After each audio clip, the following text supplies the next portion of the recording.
సామాన్యుడి చేతిలో సామాజిక అస్త్రం Number one. Number one.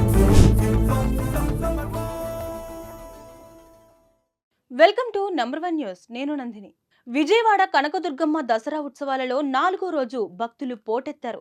10 సంవత్సరాలకు ఒక్కసారి మాత్రమే నవరాత్రులలో కాత్యాయని దేవిగా అమ్మవారు దర్శనమిస్తారు.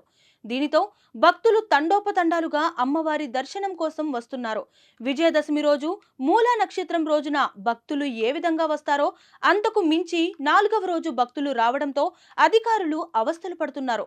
దసరా ఉత్సవాల కోసం నియమించిన సేవా కమిటీలోని 108 మంది సభ్యులు ఒక్కొక్కరు రోజుకు 20 నుంచి 30 మందిని వీఐపీ దర్శనానికి తీసుకురావడంతో వీఐపీ దర్శనాలకు కూడా రద్దీ పెరిగింది. ఎన్టీఆర్ జిల్లా కలెక్టర్ లక్ష్మీషా లాంటి వారు కూడా ఉచిత క్యూ లైన్ లో దర్శనం చేసుకుంటుంటే సేవా కమిటీ సభ్యులు మాత్రం దొడ్డిదారిలో వీఐపీ దర్శనాలకు ప్రయత్నాలు చేయడంపై భక్తులు ఆగ్రహం వ్యక్తం చేస్తున్నారు. మరిన్ని లేటెస్ట్ అప్డేట్స్ కోసం చూస్తూనే ఉండండి నంబర్ 1 న్యూస్. సామాన్యుడి చేతిలో సామాజిక అస్త్రం.